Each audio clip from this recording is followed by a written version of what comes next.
উপাচার্য হলেন বিশ্ববিদ্যালয়ের একাডেমিক এবং প্রশাসনিক প্রধান। উপাচার্য শব্দটি শুনলেই একজন আস্থাভাজন অভিভাবকের চেহারা ভেসে ওঠে, যিনি পরম মমতায় শিক্ষার্থী, শিক্ষক, কর্মকর্তা ও কর্মচারীদের আগলে রাখবেন এবং একই সঙ্গে বিশ্ববিদ্যালয়কে নিয়ে যাবেন জ্ঞান বিজ্ঞানের উন্নতির শিখরে। কিন্তু সম্প্রতি আমরা জানতে পারি দেশটির ৮টি পাবলিক বিশ্ববিদ্যালয়ের উপাচার্যের বিরুদ্ধে বিভিন্ন ধরনের অনিয়ম, দুর্নীতির অভিযোগ তদন্ত শুরু হয়েছে এবং গত ৬ মে মেয়াদ শেষে ক্যাম্পাস ত্যাগের আগে অ্যাডহকে ১৪১ জনকে নিয়োগ দিয়েছেন রাজশাহী বিশ্ববিদ্যালয়ের উপাচার্য অধ্যাপক এম.এ. আব্দুস সোবহান। উপাচার্যের বিরুদ্ধে অভিযোগের বেশিরভাগই স্বজনপ্রীতি, নিয়োগ, ভবন নির্মাণ, কেনাকাটায় আর্থিক দুর্নীতি সংক্রান্ত এবং আইন সংশোধন ও শর্ত শিথিল করে নিয়োগ প্রক্রিয়া শেষ করে আগের জায়গায় আইন ফিরিয়ে নেওয়ার মতো ঘটনা ঘটেছে। উপাচার্যরা কেন এবং কিভাবে এই জাতীয় দুর্নীতিতে জড়িয়ে পড়ছেন, এসব বিষয়ে কথা বলার জন্য আজকে আমাদের সঙ্গে কথা বলার জন্য যুক্ত হয়েছেন প্রফেসর ডক্টর দুলাল চন্দ্র বিশ্বাস, গণযোগাযোগ ও সাংবাদিকতা বিভাগ, রাজশাহী বিশ্ববিদ্যালয়, এবং আছেন মোহাম্মদ ডাবলু সরকার, সাধারণ সম্পাদক, রাজশাহী মহানগর আওয়ামী লীগ, এবং আরো যুক্ত হবেন পরে মোহাম্মদ ফজলুল হক, অ্যাসোসিয়েট প্রফেসর, অর্থনীতি বিভাগ, রাজশাহী বিশ্ববিদ্যালয়। আমি প্রথমে ডাবলু সরকার ভাই আপনাকে দিয়ে শুরু করতে যাচ্ছি। আমার কথা শুনতে পাচ্ছেন? ধন্যবাদ। হ্যাঁ, বলেন। হ্যাঁ, উপাচার্যদের অনিয়মের যে খবর প্রকাশিত হচ্ছে তাতে সাধারণ মানুষের মধ্যে উপাচার্য সম্পর্কে এক ধরনের নেতিবাচক মনোভাব তৈরি হয়েছে। এই বিষয়ে আপনার মন্তব্য জানতে চাচ্ছি। জি, ধন্যবাদ চঞ্চল ভাই আপনাকে। আমার সাথে আমার রাজশাহী বিশ্ববিদ্যালয়ের সুনামধন্য শিক্ষক দুলাল চন্দ্র বিশ্বাস তিনিও আছেন। উনি বিশ্ববিদ্যালয়ের বিষয়গুলো বেশ ভালো বলতে পারবেন। পাশাপাশি আমি যেহেতু রাজশাহী মহানগর আওয়ামী লীগের সাধারণ সম্পাদক, বিশ্ববিদ্যালয় ঘিরে তো আমাদের রাজনীতির একটা প্রেক্ষাপট সবসময়ই ছিল, আছে, সেটি সারা বাংলাদেশের মানুষই জানেন। আমরা বিভিন্ন সময় বিভিন্ন আন্দোলন সংগ্রাম, রাজশাহী বিশ্ববিদ্যালয় আন্দোলনের সূচিকাগার হিসাবেও কিন্তু সারা বাংলাদেশে তার একটা সুনাম আছে। কারণ আমরা জানি যে আমাদের প্রথম শহীদ ডাক্তার জোহা সাহেব, তিনি কিন্তু শামসুজ্জোহা, তিনি কিন্তু আন্দোলন সংগ্রাম করতে যেয়ে প্রথম কিন্তু শহীদ হয়েছিলেন এবং শিক্ষকদের মধ্যে থেকে তিনিই প্রথম কিন্তু তার আত্মত্যাগ করেছিলেন। তো সেই ইতিহাস তো বিশ্ববিদ্যালয়ের, রাজশাহী বিশ্ববিদ্যালয়ের একেবারে আছে। সেই প্রেক্ষাপটে রাজশাহী বিশ্ববিদ্যালয়ের যখনই কোনো কিছু হয় তখনই কিন্তু আলোচনার, সারা বাংলাদেশে আলোচনার কেন্দ্রবিন্দুতে রূপ নেয়। এই বিশ্ববিদ্যালয় কখনোই কোনো সময় খুব অল্প সময়ের জন্যই আমি বলবো স্বাধীনতার পক্ষের অবস্থানটা খুব পাকাপোক্ত ছিল। পরবর্তী সময়ে কিন্তু এটি নষ্ট হয়। পরবর্তীতে আবারও মাননীয় প্রধানমন্ত্রী 2008 সালে ক্ষমতায় এসে এই বিশ্ববিদ্যালয়ের গুলোকে যাতে সন্ত্রাস, নৈরাজ্য এবং বিশ্ববিদ্যালয়ে যেন স্বাভাবিক পড়াশোনার পরিবেশ থাকে সে ব্যাপারে কিন্তু তিনি সজাগ ছিলেন। সেটি কিন্তু আমরা লক্ষ্য করে দেখতাম যে সে এক সময় বিশ্ববিদ্যালয়ে যেখানে রক্তের ঝনঝনানি, রক্ত কাটা, লাশ হয়ে বাড়িতে ফিরে যাওয়া, মায়ের অশ্রু ঝরা, এগুলো কিন্তু আমরা সবসময় প্রতিনিয়ত লক্ষ্য করতাম। মাননীয় প্রধানমন্ত্রী তার দৃঢ়তার কারণে কিন্তু বিশ্ববিদ্যালয় থেকে কিন্তু অনেক সন্ত্রাস, নৈরাজ্য অনেকটাই আমরা কিন্তু এই 3 টার্ম ক্ষমতায় থেকে কিন্তু আমরা অনেকটাই বলতে পারি যে কাছা সামনের কোঠায় নিয়ে আসার চেষ্টা করা হয়েছে। সেইখানে যখন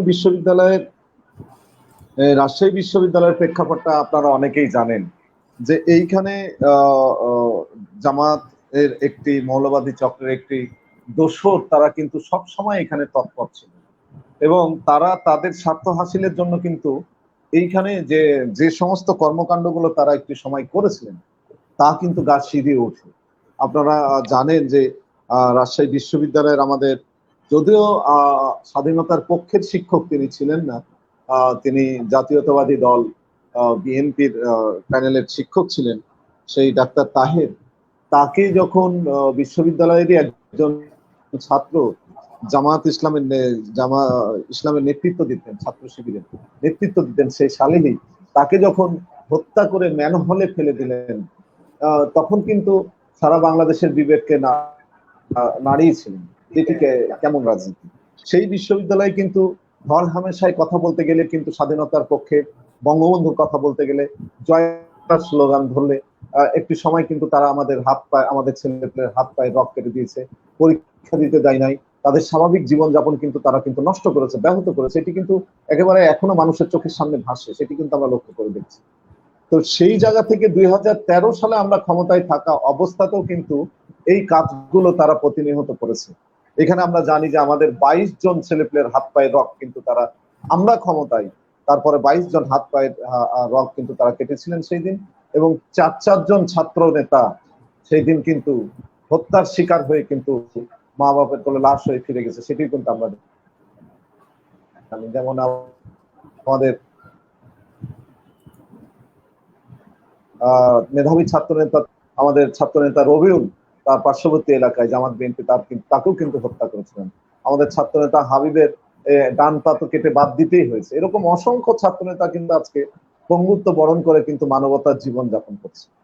এই বিশ্ববিদ্যালয়ের আমরা হঠাৎ করে দেখলাম যে আমাদের যিনি ভিসি মহোদয় ছিলেন শোভান স্যার, ইনি চলে যাওয়ার প্রাক্কালে তিনি কিন্তু প্রায় 100, আমি 41 না 125 জন শুনেছি, আপনাদের ভাষায় হয়তো 41 জন আসছেন, তো তাদের একটি নিয়োগ তিনি দিয়ে গেছেন।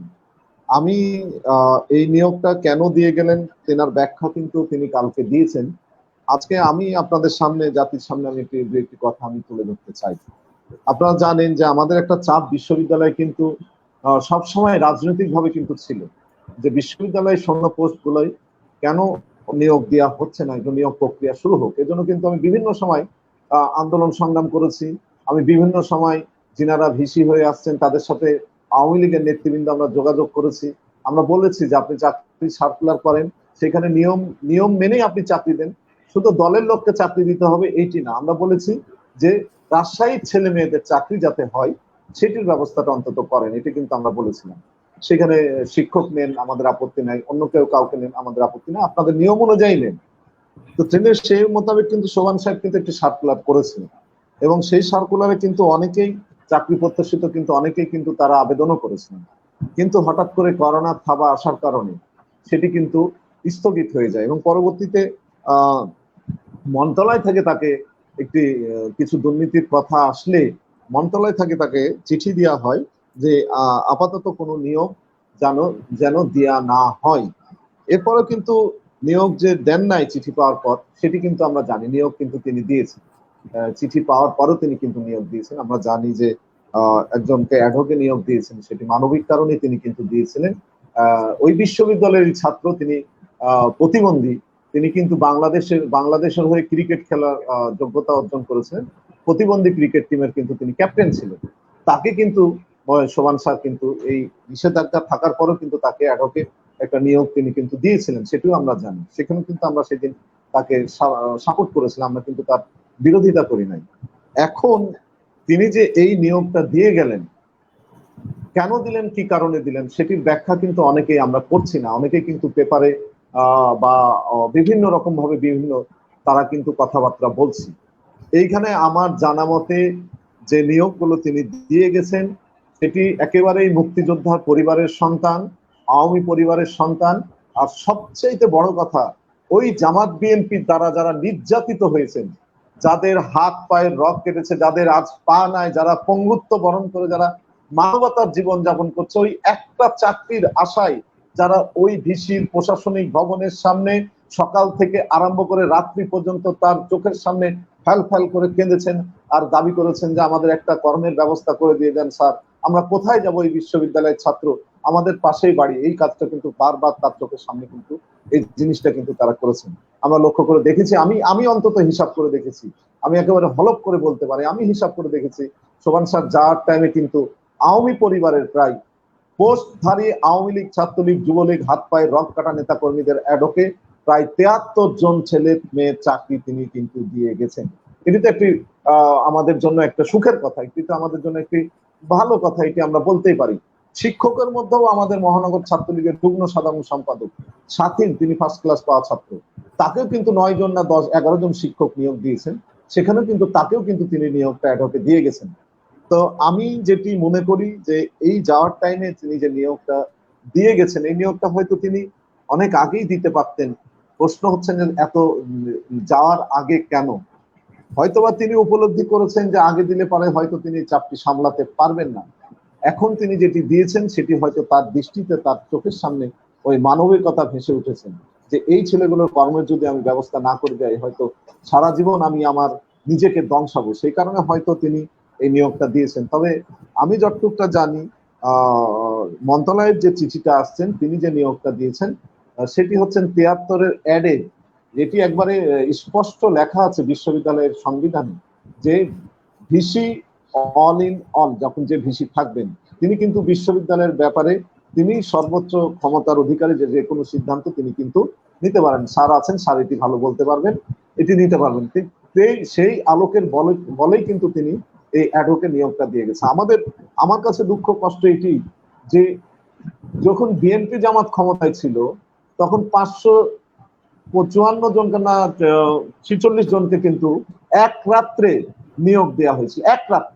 এক রাত্রে তিনারা কিন্তু নিয়োগ দিয়েছিলেন, এবং তারা জানেনই না যে কে কোথায় যাবেন, কে কোথায় পোস্ট পেয়েছেন, কে কোন জায়গায় চাকরি করবেন, এটি কিন্তু তারা অনেকে জানতো না। সেই চাকরিগুলো কিন্তু আজ অবধি কিন্তু আজকে আমাদেরকে কিন্তু আস্তে আস্তে আস্তে আস্তে করে সেগুলোকে কিন্তু পার্মানেন্ট করা হচ্ছে। হয়তো বা সকলেরও হয় নাই, কিন্তু 20-25 জন বাকি আছে, সেগুলো কিন্তু পার্মানেন্টের দ্বার প্রান্তে আছে। তখন কিন্তু কোনো এত মিডিয়া এইরকম ভাবে বড় করে কিন্তু বলে নাই, কিন্তু আজকে কেন বলছে?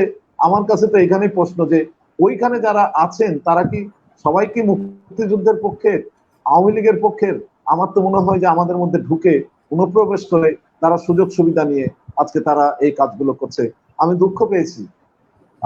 দুঃখ পেয়েছি যে যখন রেজিস্ট্রার মহোদয় তিনি যখন সিন্ডিকেট মিটিং এ গেলেন, শত বাধা উপেক্ষা করে কিন্তু সেই দিন তিনি সিন্ডিকেট মিটিং এ গেছিলেন। সেদিন কিন্তু চাকরির দাবিতে আমাদের ছেলেরা সেইখানে বিশ্ববিদ্যালয়ের ভিসির বাংলায় তারা কিন্তু তালা মেরে আন্দোলন সংগ্রাম করছিলেন। তারপরেও কিন্তু সেই সিন্ডিকেট মিটিং এ তিনি সেই দিন গেছিলেন। সিন্ডিকেট মিটিং হয় নাই বোধহয়, কিন্তু তারপরে কিন্তু সেখানে ছিলেন। যখন আমাদের ছেলেদের নিয়োগের প্রশ্ন আসলো তখন তার মোবাইল বন্ধ করে তিনি 2 দিন আত্মগোপনে থাকলেন। 2 দিন পর তিনি ক্যাম্পাসে এসে কালকে যে তিনি বক্তব্যটা দিয়েছেন সেটি আমরা গ্রহণ করতে পারি নাই। তিনি তার যে বক্তব্যটি দিয়েছেন সেটি তো আমার কাছে হয়েছে যে এখানে কোনো ষড়যন্ত্রের আছে। কারণ আমি অবাক হলাম যে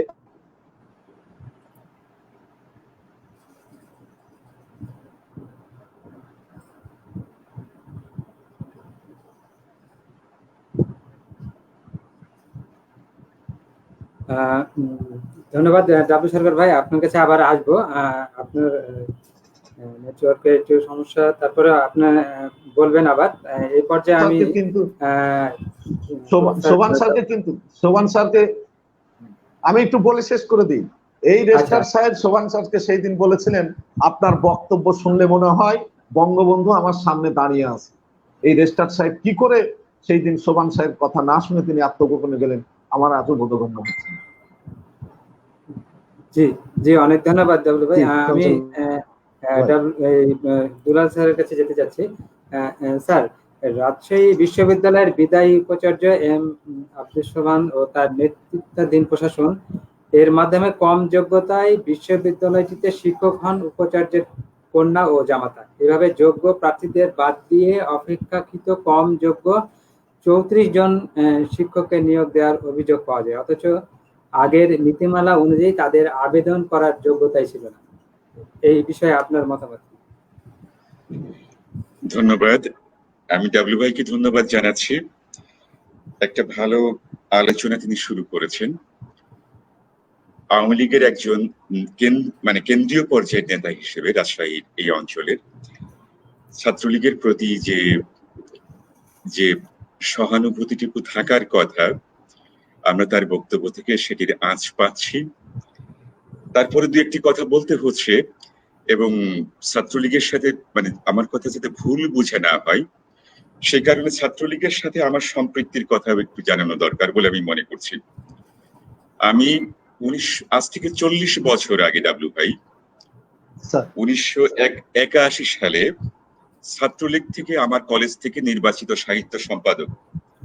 আপনি জেনে থাকবেন যে সেই সময় বঙ্গবন্ধুর নাম উচ্চারণ করা যেত না, জয় বাংলা স্লোগান দেওয়া যেত না, এবং ঝিনাইদহের মতো একটা একেবারেই সন্ত্রাস ঘন এলাকা বলবো আমি, এইরকম এলাকায় আমাদের রাজনৈতিক জীবন শুরু ছাত্রলীগের রাজনীতি দিয়ে। পরবর্তীতে ছাত্রলীগের রাজনীতিতে হয়তো নানা রকম পরিবর্তন এসেছে, সেটা বাস্তব কারণেই। হয়তো আদর্শের জায়গাটা আমরা আজ থেকে 40 বছর আগে, বা লক্ষ্যের জায়গাটা 40 বছর আগে যেভাবে দেখেছি, আজকের এই 40 বছর পরে এসে লক্ষ্যের জায়গাটা হয়তো কোনো কোনো জায়গায় পরিবর্তন ঘটেছে। এবং তখনকার নেতৃত্বে যারা ছিলেন ছাত্রলীগের, মুক্তিযুদ্ধের ব্যাপারটি, এদেশবাসীর আত্মত্যাগের ব্যাপারটি, জীবনদানের ব্যাপারটি তখনও খুব বেশি পুরনো হয়নি। আমার কাছে মনে হচ্ছে যে ক্রমাগত কি আমরা যে মৌলিক যে আদর্শ ছাত্রলীগের, বঙ্গবন্ধুর আদর্শ নিয়ে এগিয়ে যাওয়া, আওয়ামী লীগের আদর্শ নিয়ে এগিয়ে যাওয়া, এদেশের বঞ্চিত সাধারণ যে মানুষ রয়েছে তাদের পাশে দাঁড়ানো, এবং সত্যিকারের বাংলাদেশকে সোনার বাংলা গড়ে তোলার জন্য একেবারে অগ্র সৈনিক হিসেবে নিবেদিত ভাবে কাজ করবে, আত্মত্যাগ করবে, এরকম প্রত্যাশা হয়তো এখনো মরে যায়নি, কিন্তু কখনো কখনো হয়তো কোথায় কোথায় একটু বিচ্যুতি ঘটে যায়। এবং জীবন জীবিকার যে প্রখর সংগ্রামের মধ্যে আমরা ঢুকে গেছি, এবং আমরা লক্ষ্য করি আমাদের প্রতিদ্বন্দ্বী যে মুক্তিযুদ্ধের যে বিরোধী শক্তি, তারা যেভাবে রাষ্ট্রের বিভিন্ন প্রতিষ্ঠান, সমাজের বিভিন্ন প্রতিষ্ঠানের মধ্যে এখনো শক্তিশালী হয়ে আছে, সক্রিয় হয়ে আছে, অর্থনৈতিকভাবে এবং সাংগঠনিকভাবে, তাদেরকে যদি মোকাবেলা করতে হয় সামাজিক ক্ষেত্রের মধ্যে, সংস্কৃতির ক্ষেত্রের মধ্যে, আমি বিশ্বাস করি যে সেখানে ছাত্রলীগকে অবশ্যই একেবারে অগ্র সৈনিক হিসেবে কাজ করতে হবে, এবং বিশ্বাস করি যে সেই কাজটি ছাত্রলীগ করে যাচ্ছে। স্বার্থের জায়গাটায় কখনো কখনো হয়তো খুব বেশি উচ্চকিত হয়ে ওঠে। আমি বিশ্বাস করি সেই জায়গাটা যদি নিয়মতান্ত্রিক ভাবে ঘটে, সেটাই বরঞ্চ দেশের জন্য মঙ্গলজনক, এবং আওয়ামী লীগের প্রতি, ছাত্রলীগের প্রতি বিশ্বাসের জায়গাটা, আস্থার জায়গাটা সেই জায়গায় আরো তীব্র হয়, আর মানুষের সেই জায়গাটা আর আস্থার জায়গাটা আরো বাড়তে থাকে। একজন প্রাক্তন ছাত্রলীগের কর্মী হিসেবে, আওয়ামী লীগ রাজনীতির সমর্থক হিসেবে, বঙ্গবন্ধুর চেতনায়, মুক্তিযুদ্ধের চেতনায় উদ্দীপ্ত মানুষ হিসেবে আমি মনে করি যে সেটাই সপন, সেটাই হওয়া উচিত। হ্যাঁ, কখনো কখনো কোনো বাস্তব পরিপ্রেক্ষিতে হয়তো তার ব্যতিক্রম ঘটে, এবং সেখানে একটা যুক্তি তৈরি করতে হয়, যুক্তি থাকে, বাস্তবতা থাকে। এখানে প্রথম যে প্রশ্নটা ছিল ডাব্লিউ ভাইয়ের কাছে আপনি করেছিলেন, সেটা হচ্ছে যে কেন সাম্প্রতিক সময়ে অনেকগুলো বিশ্ববিদ্যালয়ের উপাচার্যের বিরুদ্ধে, আমার প্রশ্নটা পরে আসছি আমি, দুর্নীতির অভিযোগ পাওয়া যাচ্ছে। এখানে একটা বিষয় লক্ষ্য করি আমরা, যে মাননীয় প্রধানমন্ত্রী বা আওয়ামী লীগের সরকার অনেক খোঁজ খবর নেওয়ার পর একজন যোগ্য মানুষকে এক একটা বিশ্ববিদ্যালয়ের উপাচার্য হিসেবে নিয়োগ দেন। তার অতীত কর্মকাণ্ডের খোঁজ খবর নিয়ে, তার যে যোগ্যতা এবং তার যে সামর্থ্য, তার যে দৃষ্টিভঙ্গি, তার খোঁজ খবর নেওয়ার পর একটা বিশ্বাসের জায়গা থেকে এক একজন মানুষকে এক একটা বিশ্ববিদ্যালয় পরিচালনার জন্য সর্বোচ্চ পদে নিয়োগ করা হয়। এখন এই মানুষটি ভবিষ্যতে কোন দিকে তার আচরণ মোড় নেবে, সরকার তো এটা বুঝতে পারেন না আসলে, কেননা একেবারে তার সাইকোলজিক্যাল ম্যাপিং তো সরকারের হাতে থাকে না যে এই লোকটা কোন দিকে যেতে পারে। কিন্তু প্রাথমিকভাবে একটা আস্থার জায়গা থেকে, একটা বিশ্বাস নিয়েই সরকার তাকে নিয়োগ দেন। এই যে লোকজনগুলো দুর্নীতি করছে বলে গণমাধ্যমে ইদানিং আসছে, আমি মনে করি যে সরকারের আস্থার সঙ্গে এরা বিশ্বাসঘাতকতা করছে প্রত্যেকটা ক্ষেত্রেই। কেননা শুরুতে নিয়োগ দেওয়ার সময় মাননীয় প্রধানমন্ত্রী প্রত্যাশা করেছিলেন যে বঙ্গবন্ধুর আদর্শ নিয়ে, মুক্তিযুদ্ধের চেতনার আদর্শ নিয়ে, এবং আওয়ামী লীগ সরকারের উন্নয়নের যে আদর্শ রয়েছে, শিক্ষা, এই সেক্টরটিকে এগিয়ে নিয়ে যাওয়ার জন্য যে চিন্তা ভাবনা রয়েছে, এই উপাচার্য যারা আসছেন তারা সেই জায়গায় নেতৃত্ব দিবেন। কিন্তু আমরা সত্যি লক্ষ্য করছি কখনো কখনো হয়তো এটা কোনো সময় সরকারের জন্য বিব্রতকর অবস্থা হয়েছে, এবং আমরা যারা এই সরকারের আদর্শে বিশ্বাস করি, রাজনৈতিক আদর্শে বিশ্বাস করি, তাদের পক্ষেও এই সমস্ত উপাচার্যের সমালোচনা করা, এটা করতে যাওয়া একটা বিব্রতকর পরিস্থিতির মধ্যে আমরা অনেকেই পড়েছি। আমরা একদিকে চাই যে বিশ্ববিদ্যালয় ভালোভাবে চলুক এবং মাননীয় প্রধানমন্ত্রী যাদেরকে নিয়োগ দিয়েছেন তারা জনগণের আস্থা, বিশ্ববিদ্যালয়ের মান মর্যাদার প্রতি লক্ষ্য রেখে এখানকার শিক্ষার পরিবেশকে সুষ্ঠু করার জন্য তারা কাজ করে যায়। এবং তারা তো একটা বিশ্ববিদ্যালয়ের অভিভাবক, যে কথাটা উচ্চারিত হলো উপস্থাপকের মুখে, অবশ্যই অভিভাবক। সে যেমন জ্ঞান জ্ঞান জ্ঞান তৈরি করা, জ্ঞান বিতরণের জায়গাতে নেতৃত্ব দিবে, প্রশাসনিক জায়গাতে নেতৃত্ব দিবে, এখানে কর্মকর্তা কর্মচারী থাকে, তাদের সুখ দুঃখ দেখবে। একটা বিশ্ববিদ্যালয় তো শুধুমাত্র একটা শহর না, গোটা দেশেরই মানুষ আছে এবং এই এলাকার মানুষের কিছু আশা প্রত্যাশা আছে বিশ্ববিদ্যালয়কে কেন্দ্র করে। এখানে যারা আওয়ামী লীগের রাজনীতি করে, যারা ছাত্রলীগ করে, তাদেরও কিছু প্রত্যাশা আছে।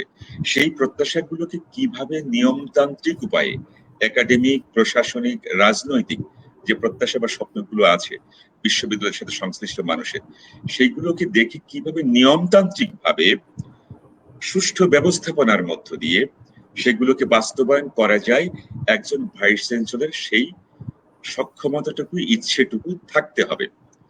ব্যাঘাতটা কোন জায়গায় ঘটছে? আমরা লক্ষ্য করি যে কতগুলো ব্যক্তিগত লোভ লালসা যেগুলো ক্ষমতার অপব্যবহার করতে বাধ্য করছে, এরকম জায়গায় থেকে থাকে। কেন ছাত্রলীগ চাকরি পাবে না, এটা তো আমার প্রশ্ন। কিন্তু কিভাবে পাবে সেটি তো একটি দেখার ব্যাপার। এই যে ছাত্রলীগের যে ডাব্লিউ বলেছেন প্রায় ৭৫ জন, পত্রপত্রিকায় এসেছে ৪১ জন, এরা এরা এরা এদেরকে কেন জিম্মি করা হবে? যে ছেলেটি ছাত্রলীগ করছে তার যোগ্যতা আছে, তিনি ৪টি বছর থাকলেন, আমরা লক্ষ্য করি ডাব্লিউ ভাই ৪ বছর তিনি থেকেছেন, তার নানার সময় সুযোগ ছিল, এই ছেলেদেরকে চাকরি দেওয়ার সুযোগ ছিল। বহু ছাত্র এখানে নির্যাতিত হয়েছে, জেলে গিয়ে আমি লক্ষ্য করেছি ছাত্রলীগের অসম্ভব তাদের প্রতি নির্যাতন করা হয়েছে। যখন জয়েন করলাম ১৯৯৪ সালে, তখন আমরা দেখেছি চারপাশে জামাত শিবির ভয়াবহ অবস্থাতে আছে, তাদের মৃত্যু হয়েছে, হাত কেটে দিয়েছে, রক কেটে দিয়েছে। গোটা সময়টা তো শিবিরের ওই সময়টা, জামাত শিবিরের ওই বিএনপির ওই সময়টা, গোটা সময়টা এখানে নির্যাতনের ভেতর দিয়ে গেছে। তারপরেও যখন আওয়ামী লীগ ক্ষমতায় এসেছে তখন জামাত শিবিরের নির্যাতন থেমে গেছে এমন তো নয়। কেন থামেনি সেই প্রশ্নটা তো করতে হবে। বহু জামাত শিবিরের লোকজন, বিএনপির লোকজন আমরা লক্ষ্য করি নানা রকম ছদ্মবেশ পরে এই দলটার মধ্যে চলে এসেছে এবং ডাব্লিউ ভাই সেটা জানার কথা, তিনি একেবারে কেন্দ্রীয় জায়গাতে আছেন, জানার কথা যে কারা এরকম ছদ্মবেশ নিয়ে এরকম ছাত্রলীগের মধ্যে, আওয়ামী লীগের মধ্যে ঢুকে গেছে।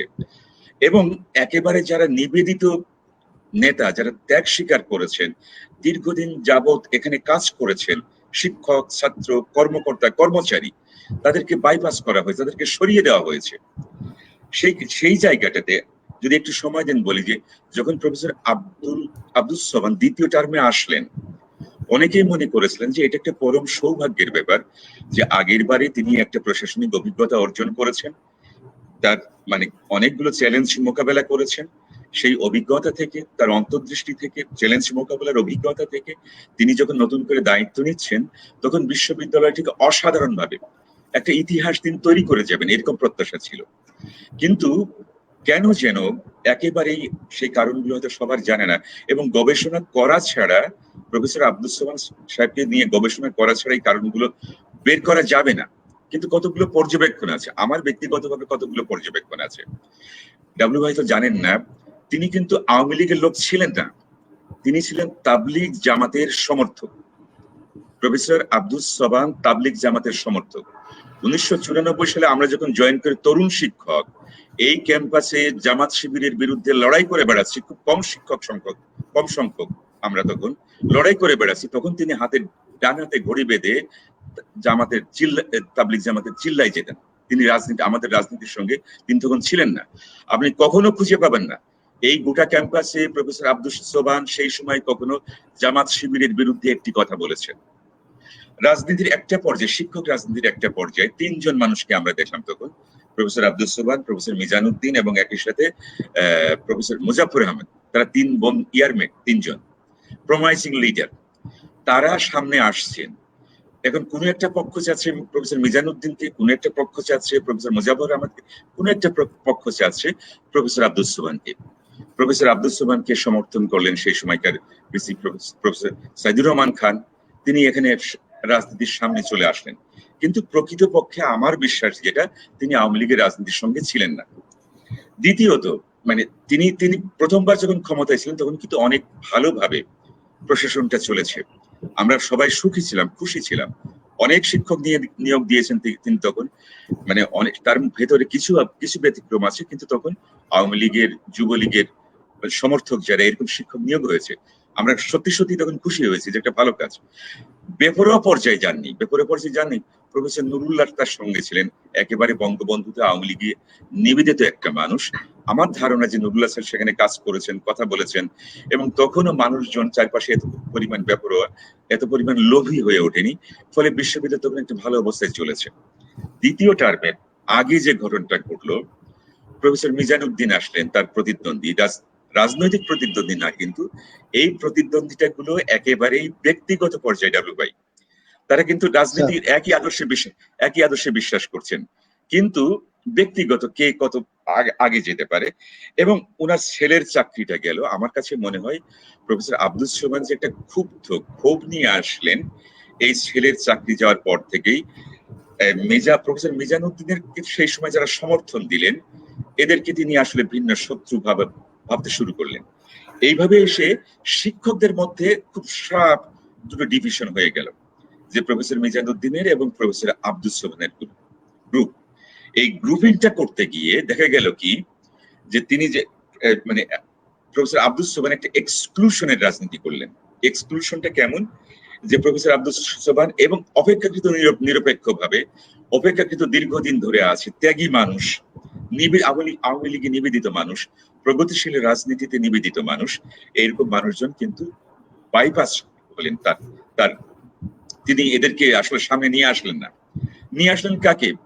প্রফেসর জাকারিয়াকে, যিনি একেবারেই তার ফ্যামিলি বিএনপির। এটা আমি নির্দ্বিধায় বলতে পারি, বিএনপির লোকজন। প্রক্টর হয় কি? লুৎফর রহমান। সে কখনো আমাদের সঙ্গে কোনোদিন রাজনীতির মিছিলে গেছেন, বঙ্গবন্ধুর পক্ষে একটি কথা বলেছেন এমন মনে হয় না। এবং যে একেবারে জুনিয়র একটা গ্রুপ, মূলত তিনি আগের টার্মে যাদের নিয়োগ দিয়েছিলেন এদেরকে নিয়ে আসলেন। আমার কাছে মনে হয়েছে যে এই জায়গাটা দলটাকে ক্ষতিগ্রস্ত করেছে। মুক্তিযুদ্ধের চেতনা, মূল্যবোধে বিশ্বাসী প্রগতিশীল শিক্ষক সমাজ বলে মুক্তিযুদ্ধের চেতনার যে প্ল্যাটফর্মটা আমাদের এখানে আছে, সেইটাকে তিনি দ্বিধাবিভক্ত করে ফেলেছেন। এই দ্বিধাবিভক্ত করা, আপনি খেয়াল করবেন যে হয়তো আমরা আপনাদের মতো একেবারে রাজনৈতিক মাঠে থেকে বক্তৃতা করি না, কিন্তু একসময় করেছি। হয়তো আমাদের মেয়র সাহেবের মনে থাকার কথা, ওনার জন্য ওই শহরে গিয়ে কাজলাই বক্তৃতা করেছি, ওনার জন্য ভোট চাইতে খালেক স্যারের সাথে গ্রামে গ্রামে গিয়েছি। এই ব্যবস্থাগুলো ঘটেছে। আমরা একসময় পলিটিক্যালি বক্তৃতা দিয়েছি, কিন্তু মানে এখানে যে এখন হয়তো শিক্ষক অত পলিটিক্যাল নাই, যদি দু একজন যাচ্ছে, কিন্তু একটা বড় রকম ভূমিকা রেখে যায় যে আওয়ামী লীগের পক্ষে যুক্তি তৈরি করার জন্য, একটা চিত্র তৈরি করার জন্য।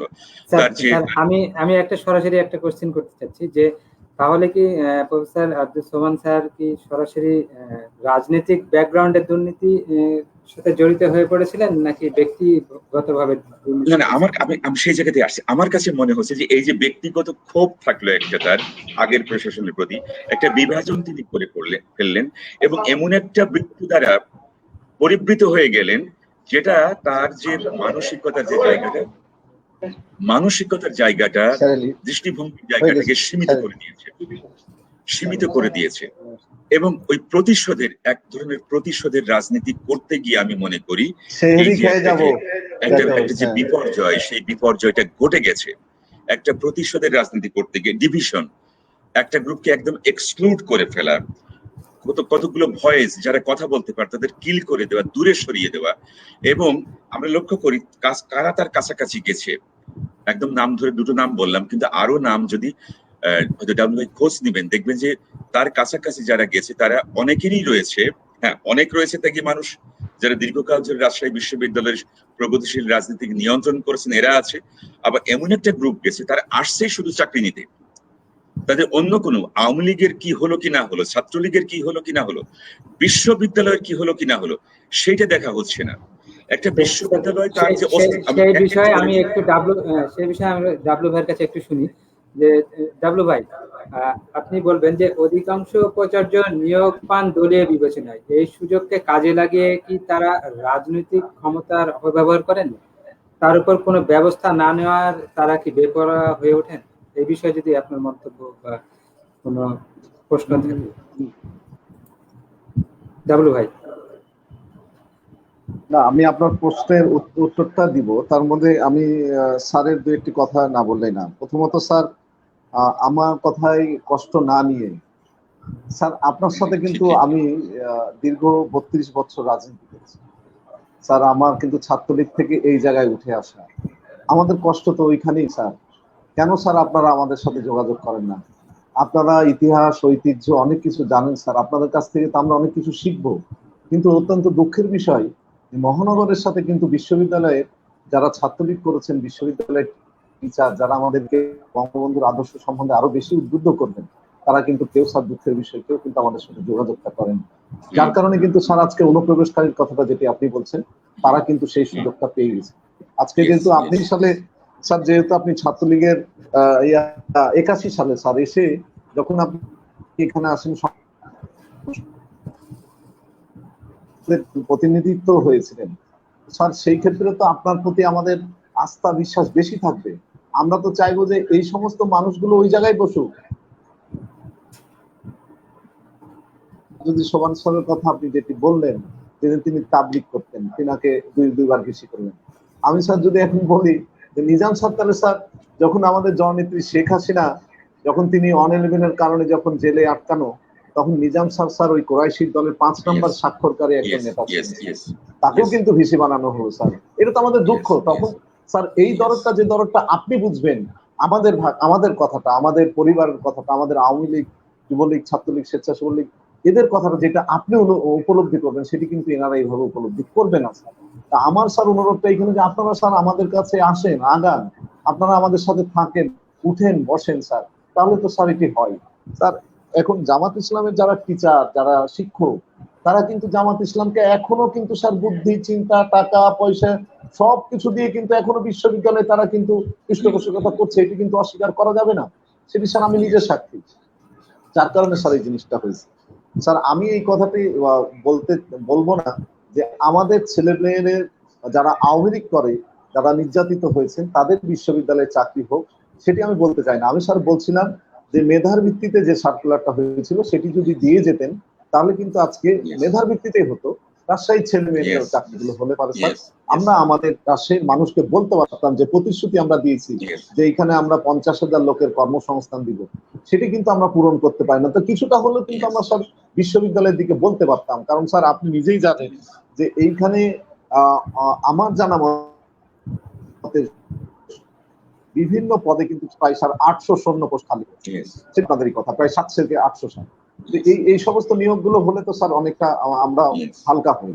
তো যাই হোক স্যার, আমি যে কথাটি চঞ্চল ভাই বললেন যে রাজশাহী বিশ্ববিদ্যালয়ের ভিসি বা যে কোনো বিশ্ববিদ্যালয়ের ভিসি নিয়োগের ক্ষেত্রে কি দলীয় বিবেচনাটা দেখেন কি না, এটি আসলে আমি বঙ্গবন্ধুর 75-এর মৃত্যুর পর যারা রাজনীতিটাকে নষ্ট করেছেন, যারা বিশ্ববিদ্যালয়ের রাজনীতিকে একেবারে নষ্ট করেছেন, যারা বিশ্ববিদ্যালয়ের মেধাবী ছাত্রদের হাতে অস্ত্র তুলে দিয়ে বলেছেন, টাকা দিয়েছেন, আবার যারা ঘোষণা দিয়েছেন রাজনীতিকে আমি ডিফিকাল্ট করে দিব, সেই মানুষগুলো যখন নেতৃত্ব দিয়েছে, তখন কিন্তু তাদের বলয়ের লোকজনকে সেই সমস্ত প্রতিষ্ঠানে বসেই কিন্তু প্রথম প্যারেকটা কিন্তু তিনারা মেরে দিয়েছে।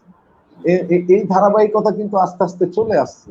সেটি কিন্তু আপনাকে চঞ্চল ভাই লক্ষ্য করলে দেখবেন, আপনি যে 90 সালে যখন বিএনপি ক্ষমতায় আসলেন, তখন কিন্তু ছাত্র সমাজের যে 10 দফা দাবি ছিলেন, 10 দফা দাবির ভিত্তিতে যে স্বৈরাচার সরকারের যে পতনের আন্দোলনে কিন্তু ছাত্র সমাজ যে অগ্রণী ভূমিকা রেখেছিলেন, শহীদ হয়েছিলেন অসংখ্য ছাত্র নেতা, সেই 10 দফা কিন্তু সেই দিন খালেদা জিয়ার আঁচলে কিন্তু তিনি গিট মেরে দিলেন। সেই 10 দফার আলোকে যদি সেই দিন দেশটি পরিচালিত হতো, সেই দিন শিক্ষাঙ্গনগুলি যদি পরিচালিত হতো, তাহলে কিন্তু আজকের এই দিনটা আমাদেরকে দেখতে হতো না। কিন্তু সেই দিন তো তারা এই কাজটি করেছেন। তারপরও তো অনেকটা স্বচ্ছতার ভিত্তিতে অনেকটাই কিন্তু মাননীয় প্রধানমন্ত্রী কিন্তু আজকে কিন্তু তিনি এগিয়ে যাচ্ছেন। আমি যদি একটা উদাহরণ দিই আপনাকে, আজকে ঢাকা বিশ্ববিদ্যালয়ের যিনি উপাচার্য, তিনি কিন্তু কোনো রাজনৈতিক সংগঠনের সাথে কিন্তু তিনি জড়িত না। তিনি কিন্তু বিশ্ববিদ্যালয়ের একজন সুনামধন্য শিক্ষক, তিনাকে কিন্তু সেই জায়গায় কিন্তু বসানো হয়েছে। তিনি কিন্তু তার নিষ্ঠা দায়িত্বটা কিন্তু নিষ্ঠা এবং সততার সাথে কিন্তু তিনি পরিচালনা করে যাচ্ছেন, এটি আমি যতদূর জানি স্যার। তো এই আমাদের আরিফিন সাহেব যিনি ঢাকা বিশ্ববিদ্যালয়ের, তিনিও দুইবার কিন্তু সম্ভবত ভিসি ছিলেন, তিনিও কিন্তু খুব সক্রিয় রাজনীতির মাঠে ছিলেন তা কিন্তু না। এখন যারা দায়িত্ব নেয় বিশ্ববিদ্যালয়ে তারা কিন্তু আমি স্যারের সাথে একমত যে বিশ্ববিদ্যালয়ে যিনারা দায়িত্ব নেয় তিনার প্রতি কিন্তু আজকে রাজশাহী বিশ্ববিদ্যালয়ে আমার জানা মতে প্রায় 26,000 ছেলে মেয়ে তারা কিন্তু লেখাপড়া করছেন তিনার অভিভাবক। রাজশাহী বিশ্ববিদ্যালয়ে আমি যদি আমার ধারণা মতে যে 550 যে শিক্ষক আছে বা 600 যে শিক্ষক আছে বিভিন্ন ডিপার্টমেন্টে, তার অভিভাবক তিনি। রাজশাহী বিশ্ববিদ্যালয়ে যদি 1500 কর্মকর্তা কর্মচারী থাকে, তার অভিভাবক তিনি। রাজশাহী বিশ্ববিদ্যালয়ের বিশাল ক্যাম্পাস, সেই 1200 শিক্ষক, জি স্যার আমার ভুল হতে পারে, 1200 শিক্ষক, তার অভিভাবকও কিন্তু তিনি। সেই অভিভাবকটা কেমন হতে হবে সেটি কিন্তু আসলে সকলেরই ভাবা দরকার, এটি আমি মনে করি। অভিভাবকদেরকে আগে যেরকম আমরা যে স্কুলে করতাম, সেই স্কুলের ছাত্র মানে টিচার যারা, তাদেরকে কিন্তু আজও আমরা দেখা হলে আমাদের সামনে দাঁড়ালে কিন্তু আমি ব্যক্তিগতভাবে আমি মনে করি যে তাদেরকে সম্মানটা আমি পাঁচই কিন্তু করি। কিন্তু আজকে রাজশাহী বিশ্ববিদ্যালয়ে শিক্ষকরা বা আমার কথায় রাগ করবেন না, অন্য কোনো বিশ্ববিদ্যালয়ে কলেজ বা কলেজের শিক্ষকরা আজকে ছাত্ররা কিন্তু সেই রকম ভাবে সেই জিনিসটি তারা করে না। হয়তোবা আমি বলবো না তারা কোনো অনৈতিক কাজের সামনে থাকলে হয়তো একটু চোখের আড়ালে হয়, ওনারা বাইপাস করে গেলে কিন্তু আবার সেই অনৈতিক কাজের সাথে সম্পৃক্ত হয়ে যায়। আমি শুনি না এর মধ্যে, স্যার আমার কথায় রাগ করবেন না, যে বিশ্ববিদ্যালয়ের কোনো ছাত্র নষ্ট হয়ে যাচ্ছেন, ইয়াবা খাচ্ছেন বা ফেন্সিডিল খাচ্ছেন বা অনৈতিক কাজের সাথে জড়িত হয়ে যাচ্ছেন, আমি শুনি নাই যে বিশ্ববিদ্যালয়ের কোনো শিক্ষক আজকে তাকে দেখে ভালোভাবে শাসন করছে যে তোমার একটা ভবিষ্যৎ আছে, তুমি রাজশাহী বিশ্ববিদ্যালয়ের ছাত্র, তুমি এই কাজ করতে পারো না। এটা কিন্তু আজকে বিশ্ববিদ্যালয়ের শিক্ষকরা কিন্তু বলছে না। মানে নৈতিকতার যে অবক্ষয় সব ক্ষেত্রেই হয়েছে, এইটি কিন্তু আমাদেরকে লক্ষ্য করতে হবে। নৈতিকতার অবক্ষয় 75-এর 15 আগস্টের পর এই দেশটাকে গ্রাস করে রেখেছিলেন। সেই জায়গা থেকে কিন্তু মাননীয় প্রধানমন্ত্রী তার একক প্রচেষ্টায় আজকে কিন্তু অনেক দূর কিন্তু তুলে ধরেছেন। কিন্তু আমাদের তো সকলেই তাকে সহযোগিতাটা করতে হবে, তখনই না পরিবর্তন আসবে। কিন্তু যখন ধারাবাহিক অবস্থায় চলে আসবে তখন কিন্তু পরিবর্তনটা খুব কষ্ট হয়ে যায়, এটা আমি মনে করি। জি ডাবলু ভাই, অনেক ধন্যবাদ। যে প্রশ্নটি বলছিলেন যে শিক্ষকদেরও একটা দায়িত্ব আছে, আমি সেই প্রশ্নটাই দুলাল স্যারকে করতে যাচ্ছি যে জবাবদিহিতার জায়গা হলো শিক্ষক সমিতি, তবে সরকারি বিশ্ববিদ্যালয়গুলোতে শিক্ষক সমিতি থাকলেও তারা এই সব বিষয়ে প্রশ্ন তোলে না কেন? না, যে কাজ যে করছে না এমন নয়, তবে ডাব্লিউ এর পর্যবেক্ষণটা ঠিক। এবং আমারও মনে হয়েছে সরকারের পক্ষ থেকে এক সময় একটা লিস্ট তৈরি করা হলো ডাব্লিউ ভাই, যে মাদকাসক্তির সঙ্গে কতগুলো শিক্ষক রাজশাহী বিশ্ববিদ্যালয়ে জড়িত। আপনি জানেন, মানে প্রশাসনের পক্ষ থেকে শিক্ষক বোধহয় 6-7 জন শিক্ষকের একটা তালিকা তৈরি করা হলো। আচ্ছা, সেকেন্ডলি হচ্ছে এই যে যারা মাদকাসক্তির সঙ্গে জড়িত তারা অনেকভাবেই চারপাশের যে ক্রিমিনাল, মানে আমার ব্যক্তিগত পর্যবেক্ষণের কথা বলছি, মানে এই মাদক চোরাচালানের সঙ্গেও জড়িত হয়ে গেছে, মানে একটা ক্রিমিনাল একটা অ্যাক্টিভিটির সঙ্গে জড়িত হয়ে গেছে। আমাদের যে মনে হয়নি, বা আমার মতো আরো 2-1 জন যে মনে হয়নি যে পরিমাণ ফেন্সিডিল থেকে অন্যান্য মাদক ক্যাম্পাসের ভেতরে প্রবেশ করছে এবং একেবারে যুব সমাজকে ধ্বংস করে দিচ্ছে, এখানে দাঁড়ানো উচিত। কিন্তু আমার মনে হয় যে আমার মতো অনেকেই ভয় পেয়েছেন যে এখানে প্রতিরোধ করতে গেলে পেছনে যদি রাজনৈতিক শক্তি না থাকে, হ্যাঁ তখন আমাদের যে ভুল হয়েছে, হয়তো আপনার সঙ্গে যোগাযোগ করতে পারতাম যে ডাব্লিউ এটা প্রতিরোধ করতে চাই, একটা কিছু দরকার, রাজনৈতিক সাপোর্ট দরকার, সেটা হয়তো করা হয়নি, হয়তো ভুলই হয়েছে আমাদের। কিন্তু একটা রাজনৈতিক শক্তি, একটা সামাজিক সাংস্কৃতিক শক্তি, এইটা নিয়ে এখানে প্রতিরোধটা করা উচিত। খুব অসাধারণ একটা পয়েন্ট উল্লেখ করেছেন ডাব্লিউ ভাই, কারণ এই মাদকাসক্তি যদি ক্রমাগতভাবে ক্যাম্পাসের ভেতরে জায়গা করে নেয়, তাহলে আমরা তরুণ সমাজ, ছেলেদের মেয়েদের পর্যন্ত একটা বড় অংশ, তরুণদের একটা সম্ভাবনাময় তরুণদের একটা বড় অংশ নষ্ট হয়ে যাবে। সেই জায়গাটাই আমার কাছে মনে হয় ক্যাম্পাস খুললেই আপনার সাথে কথা বলে আমরা একটা উদ্যোগ গ্রহণ করি যে কিভাবে এই প্রতিরোধের কাজটা করা যায়। কিন্তু সেখানে একটা বড় ভয়ের জায়গা রয়েছে, শিক্ষকদেরও একটা অংশ সেখানে মাদকাসক্তির এই বৃত্তির মধ্যে পড়ে গেছে, এবং যারা ছাত্রছাত্রী যারা মাদক নিচ্ছে তারা মাদক চোরাচালানের সাথে জড়িত হয়ে গেছে। যারা চোরাচালানের সাথে জড়িত হয়েছে তারা কোনো না কোনো ভাবে আমরা লক্ষ্য করছি যে নানা রকম ক্রিমিনাল যে অ্যাক্টিভিটিস এর মধ্যে, সেই অ্যাক্টিভিটিস গুলোর মধ্যে তারা জড়িত হয়ে গেছে। তবে অবশ্যই বিশ্ববিদ্যালয় থেকে দুই ভাবে এটা আসতে পারে, তিন ভাবে আসতে পারে মনে করি। যেখানে একটা সাইকোলজি ডিপার্টমেন্ট আছে, তারা একটা উদ্যোগ গ্রহণ করতে পারে যে মাদকাসক্তির এই কারণগুলো কেন ঘটছে, সাইকোলজিক্যাল অ্যানালিসিস মধ্য দিয়ে সেখানে প্রতিরোধের ব্যাপারটা গড়ে তোলা। সেকেন্ডলি হচ্ছে যে একটা সামাজিক সাংস্কৃতিক একটা প্রচেষ্টা হতে পারে যে ছেলে মেয়েগুলোর সাথে কথা বলে, নানাভাবে কথা বলে তাদেরকে মোটিভেট করে থেকে দূরে সরিয়ে নিয়ে আসার জন্য। আর থার্ডলি হতে পারে যে প্রশাসনিক একটা উদ্যোগ গ্রহণ করা যেতে পারে। বিশ্ববিদ্যালয়ের প্রশাসন একটা বড় যদি একটা ঘোষণা দেয় যে মাদকাসক্ত কোনো ছেলে বা মেয়েকে পেলে তাকে রাস্টিকেট করা হবে বা 1 বছর 2 বছর থেকে প্রমোশন দেওয়া হবে না, এরকম যদি সব একটা জোরালো কিছু উদ্যোগ গ্রহণ করে প্রশাসন, তাহলে হয়তো এটা রোধ করা সম্ভব হবে। তাহলে একটা ব্যাপার হচ্ছে যে একটা সমন্বিত উদ্যোগ, রাজনৈতিক, সামাজিক এবং বিশ্ববিদ্যালয়ের প্রশাসনিক, এই তিনটা জায়গা মিলিয়ে একটা সমন্বিত উদ্যোগ গ্রহণ করা যেতে পারে। এবং এমন হতে পারে যে রাজনৈতিক জায়গা থেকে ডাব্লিউআই নেতৃত্বে, প্রশাসনিক ভিসির নেতৃত্বে এবং সামাজিক সাংস্কৃতিক ভাবে আমরা কিছু লোককে জড়ো করে একটা উদ্যোগ গ্রহণ করলে সত্যি একটা লাস্টিং দৃশ্যমান একটা ইফেক্ট তৈরি করা যাবে রাজশাহী বিশ্ববিদ্যালয়। অন্তত পক্ষে এই একটা জায়গা তরুণদের মনকে ধ্বংস করে দিচ্ছে, জাতির ভবিষ্যতের জায়গাটাকে নষ্ট করে দিচ্ছে, এই জায়গাটা প্রতিরোধ করা যাবে, এটা যাবে। আর আগের যে জায়গাটা এটা মনে নেবেন না, আমার যুক্তির জায়গা থেকে কথা বলতে চাচ্ছি। উপাচার্য নিয়োগ দিবেন, তার ক্ষমতা আছে, কিন্তু 73 অ্যাক্ট যেটা, উপাচার্যকে অসীম ক্ষমতা দেওয়া হয়েছে। এবং একই সাথে তাকে বিবেকের জায়গাটা, একটা বিবেকবান মানুষ বঙ্গবন্ধু যেভাবে দেখেছিলেন যে একটা সত্যিকার অর্থে বিশ্ববিদ্যালয়গুলো মুক্তিদায়ী, আলোকদায়ী একটা প্রতিষ্ঠান হয়ে উঠবে, এবং সেই প্রতিষ্ঠানের শিক্ষকতা করার জন্য সর্বোচ্চ শিক্ষিত, সর্বোচ্চ রেজাল্টধারী তাদেরকে দেওয়া হবে দায়িত্ব। বিবেকের জায়গাটা যদি কখনো দেখা যায় কোনো না কোনো ভাবে একটু অন্ধকারাচ্ছন্ন হয়ে যাচ্ছে, সেই জায়গাটাতে দেখার দরকার। আমি অবশ্যই একজন ছাত্রলীগের প্রাক্তন কর্মী হিসেবে মনে করি ছাত্রলীগের ছেলে মেয়েরা চাকরি পাক, এবং তাদের তো কোনো দোষ নেই। যারা চাকরি এখানে পেলো, আমি মনে করি তাদের কোনো দোষ নেই, কেন তারা তো চাকরি পাবে, তারা চাকরি পাওয়ার জন্য নানা রকম যে পথ হোক, মানে একেবারে দুর্বৃত্তের পথ না, কিন্তু মানে যে সমস্ত প্র্যাকটিসের মধ্যে আছে সেই প্র্যাকটিস গুলো তারা অবলম্বন করবে। তারা তো অভিভাবকের কাছে চাইতে পারে, আমার কাছে চাইতে পারে, ভাই, চাচা, বাবা, স্যার, আমার চাকরি দরকার, কেন এরকম। এবং মাননীয় প্রধানমন্ত্রীর ঘোষণা রয়েছে যে প্রত্যেক পরিবারকে একটি করে চাকরি দেওয়া হবে। যদি ঠিক এই জায়গাটা প্রফেসর আব্দুল সোবহানের ভুলটা কোথায় হলো, আমি মনে করি যে এই যে জায়গাটা সামনে নিয়ে আসতেন, যে মাননীয় প্রধানমন্ত্রী চেয়েছেন যে প্রত্যেক পরিবার থেকে একজন করে চাকরি দেওয়া হবে, উনি লিস্টটা করে বলতেন যে আমি প্রত্যেক পরিবার থেকে একটা করে চাকরি দিলাম, 41 জন বা 75 জন চাকরি হলো। আর বাকি যে আমরা শুনেছি ডাব্লিউ ভাই, যে মানে একেবারেই তো তার ব্যক্তিগত কাহিনী, তার জামাই, উনার স্ত্রী, উনার বেআইন এবং আরো অনেক ব্যক্তি এসেছে যে সেখান থেকে চাকরি দিয়ে প্রতি রিপোর্ট পাচ্ছি। কিন্তু আমি মনে করি একটা মানবিক কাজ আছে, যেটা পত্রিকায় নেতিবাচক হিসেবে রিপোর্ট আসছে।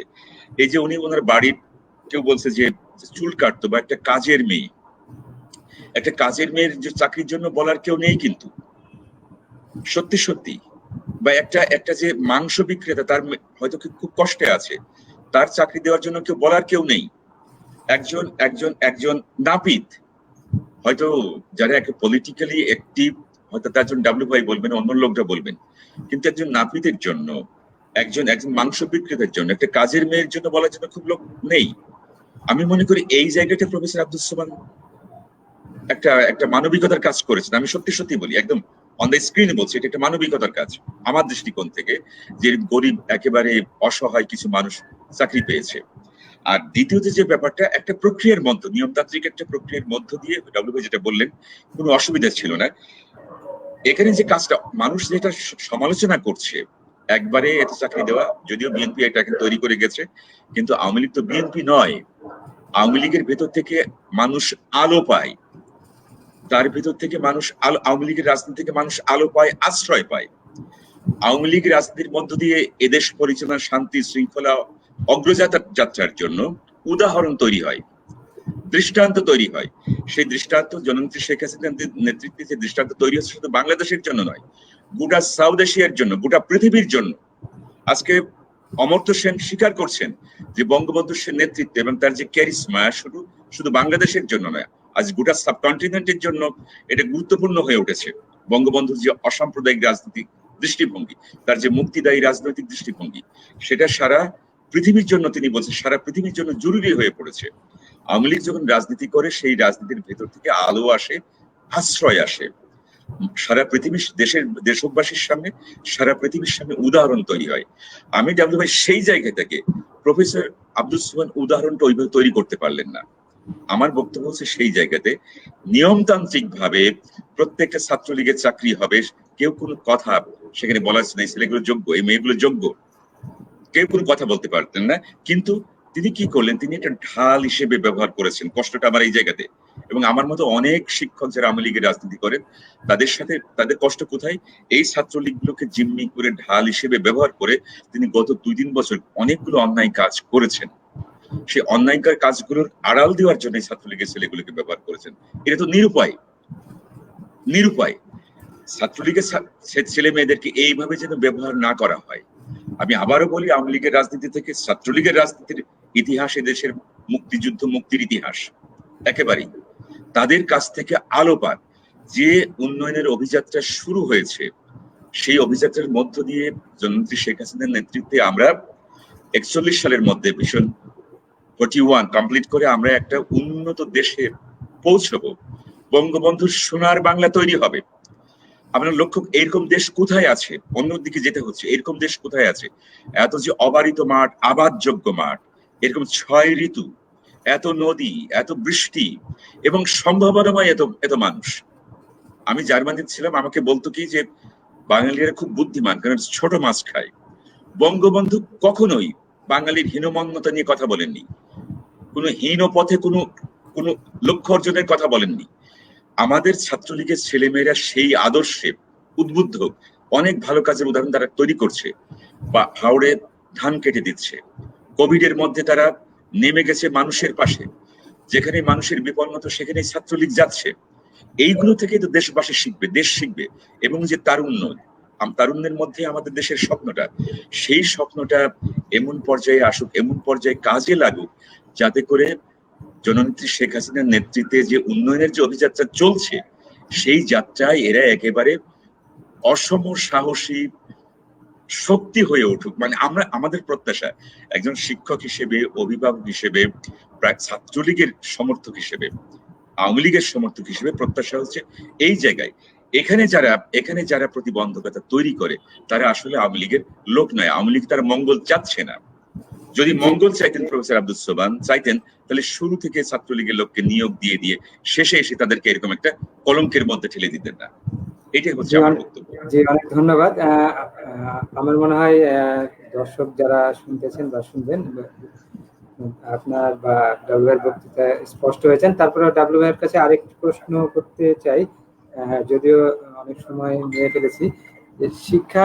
শিক্ষাবিদরা বলছেন যে বিশ্ববিদ্যালয়ের যে অনিয়ম দুর্নীতির ঘটনাগুলো ঘটে থাকে, এর কারণ উপাচার্য কিংবা বিশ্ববিদ্যালয়ের প্রশাসনের কোনো ধরনের জবাবদিহিতার জায়গা নেই। আপনি কি মনে করেন?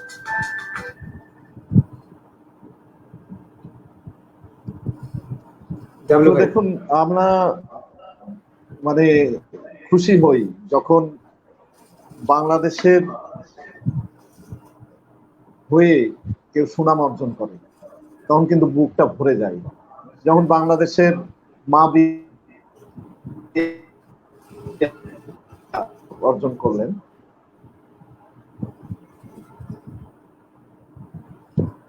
যার গলায় পরের দিনে, তখন কিন্তু একটি নিয়ম আছে যে সেই দেশের জাতীয় পতাকা বাঁধবে। তখন কিন্তু বাংলাদেশের জাতীয় সঙ্গীত আবিয়া কিন্তু থরথর করে কাঁদছিলেন। মাননীয় প্রধানমন্ত্রী সেটি দেখে কিন্তু তাকে পুরস্কৃত করেছিলেন। আমরা যখনই বিশ্ববিদ্যালয় নিয়ে, যখনই কোন বিশ্ববিদ্যালয়টা কত র্যাঙ্কে আছে, যখন বাংলাদেশের বিশ্ববিদ্যালয়ের নামটা আমরা খুঁজে পাই না, তখন কষ্ট লাগে।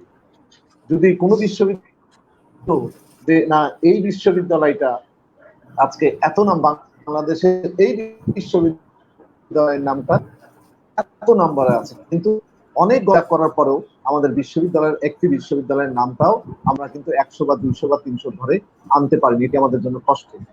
আর বিশ্ববিদ্যালয়ের যিনি সর্বোচ্চ, আমি সবারই সব হাজারের মধ্যেও নাই। যেমন আমি একটু গর্ব করেই বলি যে আমাদের রাজশাহী কলেজ পরপর বাংলাদেশের মধ্যে পরপর 3 বার কিন্তু তিনি প্রথম হয়েছে। সে কারণে কিন্তু রাজশাহী কলেজের প্রিন্সিপালকে কিন্তু আমরা মাথায় তুলে রেখেছি। তিনি হাবিবুর রহমান, তিনি রিটায়ার্ড করেছেন, তাকে কিন্তু আমরা দেখলেই কিন্তু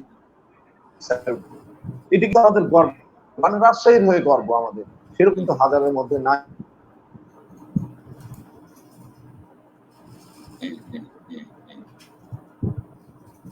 শিরোনাম হবে, এটি তো হতে পারে না। পেপার টিভির শিরোনাম হবে রাজনৈতিক নেতৃত্ব, রাজনৈতিক আন্দোলন, সংগ্রাম। কিন্তু বিশ্ববিদ্যালয়ের কোনো টিচার বা কোনো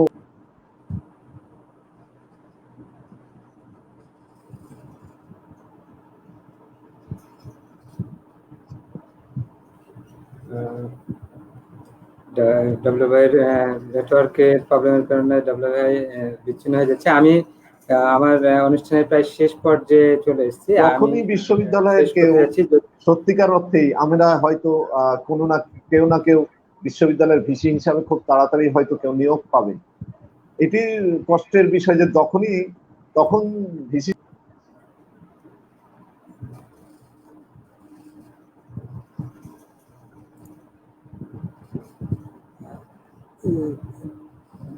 স্যার, আপনার শেষ মন্তব্য শুনতে যাচ্ছিলাম, আমি শেষ করে দিব। আচ্ছা, এক লাইনে যদি আজকের একটা চঞ্চল একটা অংশ কমপ্লিট হয়েছে, ডব্লিউ কথা শুরু করেছিলেন, সেটা হচ্ছে যে প্রত্যাশার জায়গাটা।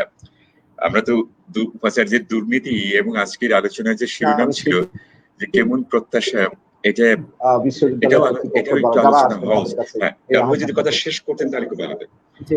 ডব্লিউ যদি কথা মানে কেমন একটা পবিত্র, স্যার আমাদের স্যার পবিত্র দিন, আমি চঞ্চল ভাইকে সময় দিলাম, আমরা তো এখন ইবাদত বন্দিগিতে থাকি। পরে ইনশাআল্লাহ স্যার আপনার সাথে আমি যাব, দেখা হবে, কথা হবে। আমিও আসবো, কথা হবে, ডব্লিউ ভাই কথা হবে। আসলে দেখা হয়নি আর স্যার আপনাকে এবং তখন বলবো যে কি কারণের জন্য আসলে দেখা হয়নি। মানে আমাদের তো কিছু হতাশার জায়গা কিছু থাকে। চঞ্চল ভাই ধন্যবাদ। জি, ডব্লিউ দেখা হবে। অনেক ধন্যবাদ ডব্লিউ ভাই, অনেক ধন্যবাদ দুলাল চন্দ্র বিশ্বাস স্যারকে। আমাদের দোয়া করবেন স্যার, দোয়া করবেন। হ্যাঁ, অফ কোর্স।